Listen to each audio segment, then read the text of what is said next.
Dans les prémices de sa recherche du temps perdu, Marcel Proust se remémore sa fascination pour un roman de George Sand. Alors enfant, il évoque le caractère unique du style de l'autrice et l'intonation, l'accentuation étrange que provoquaient chez lui ces événements si journaliers, ces choses si communes, ces mots si courants. L'un des aspects du génie de Proust aurait été d'infuser ce sentiment dans son propre récit, de transfigurer des tranches de vie ordinaires par la grâce d'une forme littéraire à nulle autre pareille. D'une certaine manière, Proust redonne tout son sens au présent. De notions à la fois si banales et si abstraites, celui-ci devient tangible et interroge le lecteur sur ce qui façonne, véritablement, la beauté de l'existence. Car c'est bien là tout l'intérêt des tranches de vie. En laissant du temps au temps, en se passionnant pour le banal, celles-ci ont la capacité d'illustrer l'impermanence, d'exprimer le caractère indicible de la condition humaine. Au Japon, cette conception spirituelle a un nom, Mono no Aware. L'expression est employée au XVIIIe siècle par le philologue Motoori Norinaga, dans son étude du dit du Genji, considéré comme le texte fondateur de la littérature japonaise. Le Mono no Aware souligne ce rapport mélancolique à l'évanescence, cette beauté trouvée dans la fugacité, qui doit nous amener à contempler notre vie, à considérer le caractère transitoire de toute chose, et constitue, selon Norinaga, l'essence de la prose nippone. En faisant d'événements tout à fait communs le présent sensitif du lecteur, les meilleurs auteurs de tranches de vie nous ramènent, finalement, à ce qui en fait leur grandeur. Peu importe les occupations des protagonistes dans l'absolu, c'est la manière dont leur quotidien nous sera narré qui permettra d'en extraire toute la richesse narrative, la richesse émotionnelle d'un présent voué à disparaître à jamais, mais qui, par la force des mots et des images, s'imprégnera en nous à jamais.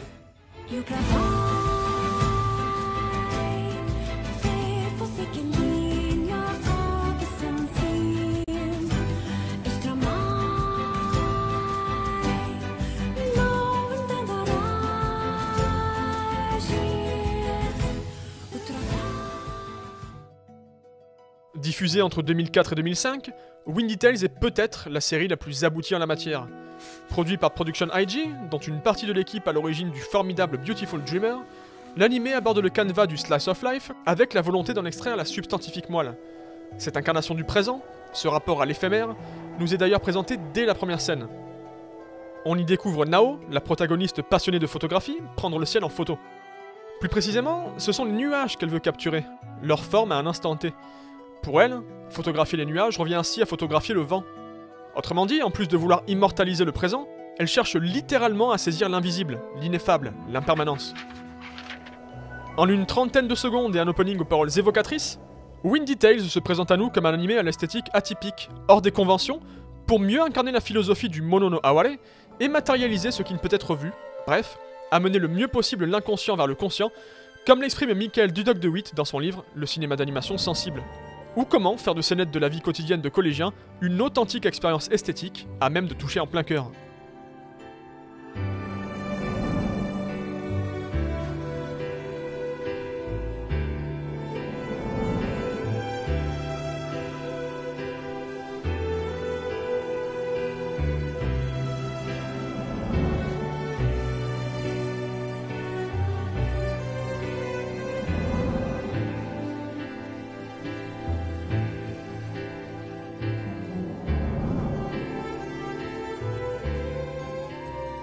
De la même manière que Nao façonne le monde à travers son point de vue de photographe dès le tout premier plan de la série, Windy Tales est une proposition artistique qui reflète la sensibilité de ses auteurs.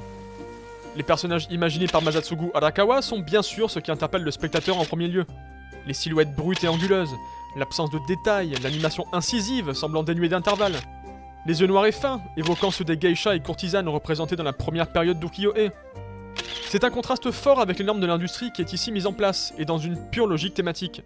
Car ainsi représentés, les personnages n'évoquent rien d'autre qu'eux-mêmes, et existent dans toute leur immanence, dans toute leur banalité de formes géométriques assemblées au mépris des modes, et qui leur confèrent donc, paradoxalement, une personnalité visuelle imparable. Il en va de même de l'identité globale de la série, parcourue de nombreux partis pris soulignant sa singularité. Seul le vent ondule dans cette direction artistique bourrée de détails, radicale, rigide, brute, où se réunissent matériel et immatériel, l'opacité des rayons du soleil, de nombreux losanges lumineux qui surcadrent les personnages, proches et lointains, profanes et sacrés. Chaque environnement dégage une sensation de vécu, semble porter en lui les souvenirs de ceux qui les parcourent, et les coups de pinceau, souvent visibles, des artistes qui les ont imaginés. Par la seule force d'une démarche visuelle hors du temps n'obéissant qu'aux règles qu'il s'est lui-même créées, Parce qu'il ne suit aucune mode ou convention, Windy Tales peut incarner le présent fondamental, le sien. Pas l'indépendant interchangeable du présent artistique dicté par l'industrie, non. Bel et bien le sien, aussi fugitif qu'éternel, puisqu'unique. Inclassable et faisant fi des ravages du temps, il existe en tant que moment singulier extrait de tout axe temporel. Windy Tales ne fait penser à nul autre que lui-même. Chaque nouvelle vision s'accorde à notre présent, sans rapport avec une nostalgie passée ou phénomène du futur. La série se fait ainsi à l'image des haïkus. Elle incarne l'expérience sensorielle de l'instant, apparaît soudain et disparaît de même. Cette volonté d'une émotion esthétique nouvelle évoque rien de moins que l'estampe japonaise, l'ukiyo-e, ces images du monde flottant traitant de l'impermanence, de la fugacité de la vie, et dont Windy Tales peut se voir comme le prolongement spirituel. Le concept d'ukiyo est dérivé du bouddhisme. Il enseigne que la vie, les plaisirs du monde et le désir sont vains et illusoires. Le terme perdra progressivement son sens religieux pour qualifier le mode de vie hédoniste de Yoshiwara, le quartier des plaisirs lors de la période d'Edo. Car après tout, si tout cela est fugace, pourquoi ne pas en profiter pleinement? Dans les théâtres, les bars, les maisons de thé, les restaurants et autres tournois de sumo. Le thème se retrouvera ainsi dans pléthore d'estampes qui promouvaient de fait un style de vie particulier qui allait à l'encontre de la société féodale de l'époque, où chacun devait rester à sa place. Bien entendu, le gouvernement en place en fut finalement informé et obligea les artistes à stopper leur production, poussant à une évolution de l'ukiyo-e à travers lesquels les portraits de geisha ou d'acteurs en vogue furent remplacés par des paysages aujourd'hui bien connus. L'essence des estampes est toutefois préservée. L'emblématique grande vague de Kanagawa de Hokusai incarne notamment l'impermanence et le renouvellement, côtoyant l'immortalité du mont Fuji. Des sujets que Windy Tales s'approprie avec la même vigueur artistique et la même modernité thématique, à ceci près qu'ils ne sont ici que l'extension allégorique du véritable objet de la série, l'enfance. L'anime ne manque pas de ces instants où l'enfance s'exprime dans toute son authenticité. Cette maîtrise du vent faisant office de fil rouge ne représente d'ailleurs rien d'autre que cette pleine incarnation dans le présent, cette émanation d'un flot intérieur ressenti à l'éveil d'une nouvelle sensation. L'éveil à l'amour, à la liberté, à cette impression de se sentir en pleine possession de ses moyens et de pouvoir changer le monde, propre à tous les enfants de la série mais que les adultes semblent avoir oublié. Ce vent agit ainsi comme relais symbolique entre l'intime et le monde extérieur, les deux s'alimentant l'un l'autre à travers la mise en scène. Le 6ème épisode réalisé par Itsuro Kawasaki est peut-être le plus abouti de tous en la matière. Il est en effet un véritable chef-d'œuvre dans sa capacité à contempler la beauté éphémère de cette enfance, pleinement investie dans des jeux qu'il pense éternels, comme à fusionner notre regard d'adulte à l'innocence des personnages. Car derrière la partie de cache-cache qui va passionner les enfants pendant la première moitié de l'épisode, la mort s'immisce dans une ambiance à l'orée du fantastique. Personnage à part entière, c'est un bâtiment abandonné, lui-même proche de la destruction, qui façonne l'expérience des protagonistes en une bulle détachée de l'espace et du temps. Kawasaki en explore le moindre recoin, use du moindre câble, mur ou espace pour nourrir son découpage de cadres évocateurs, et conférer à ce banal jeu d'enfant le caractère unique qu'eux-mêmes lui portent à cet instant. Leur maîtrise du vent est alors totale, car vécue à l'écart du monde, avec insouciance et la certitude que cet instant durera toujours. La démarche pleinement esthétique de l'épisode ne laisse toutefois aucun doute sur l'éclatement futur de cette bulle. Les surcadrages, la lune surdimensionnée, la nuit, ou ces forts jeux d'ombre apparentant les personnages à des esprits, autant d'éléments doublant chaque séquence d'une poésie surnaturelle, irréelle et donc illusoire. Le final doux amer de l'épisode évoque précisément cette fin de l'enfance, inévitable, profondément triste mais porteuse de cette mélancolie qui en fait la beauté. C'est aussi la seule fois où Windy Tales fera écho aux prises de vue réelles, en plongeant les enfants dans le flou, au moment précis où ceux-ci expliquent qu'ils n'arrivent plus à maîtriser le vent.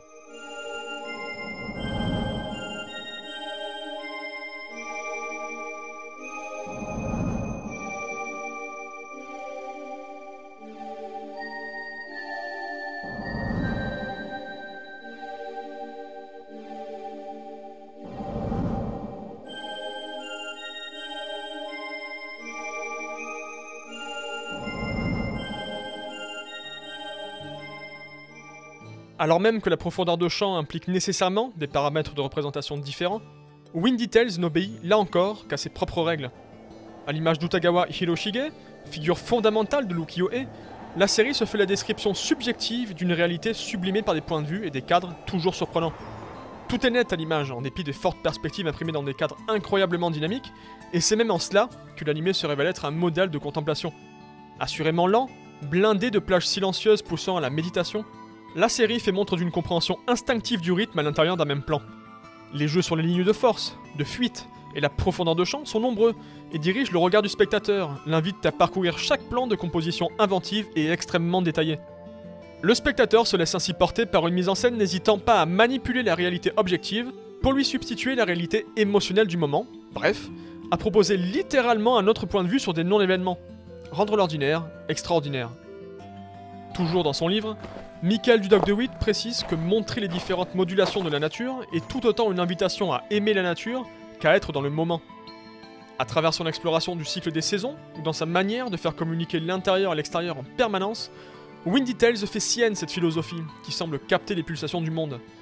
Toutefois, cette démarche impressionniste est ici complétée par une esthétique novatrice et inclassable, rattachable au Vincent Van Gogh de La Nuit étoilée, directement cité dans l'hypnotique séquence de tempête de l'épisode 2. Une identité visuelle insaisissable et protéiforme, à l'image du vent, tantôt semblable à une partition musicale, tantôt à des vagues, et capable d'arborer toutes les couleurs possibles. L'atmosphère y est éthérée, portée par les compositions hypnotiques de Kenji Kawai, représente la vie comme un songe qui se déroule dans l'indifférence des nombreux chats de la série. Quoi de mieux en effet que ces bêtes insouciantes pour incarner l'immuable, le sacré même, image mythologique à la clé. À l'aube du XIe siècle, Seishun Agon livre au monde ses notes de chevet, recueil fondateur de tranches de vie et de sensations, sans sujet commun ni réel fil conducteur. Le charme y réside dans ses parties plus que dans le tout. Chaque fragment agit en lui-même, indépendamment de ceux qui les encadrent, et dans une propension évidente à se concentrer sur le présent. Windy Tales est d'une certaine manière l'héritier millénaire de ce mode d'expression, celui d'un monde intérieur unique en son genre, où le moindre sens, la moindre perception doit être stimulée. En ce qui rend perceptible l'imperceptible, l'animé nous intime à découvrir un monde caché qui le rend visible à nos yeux, nous apprend à le contempler pour mieux l'expérimenter. Le présent devient prégnant, l'ineffable devient conscience, l'évanescent devient expérience du réel. Et ce temps perdu, cher à Proust, définitivement retrouvé.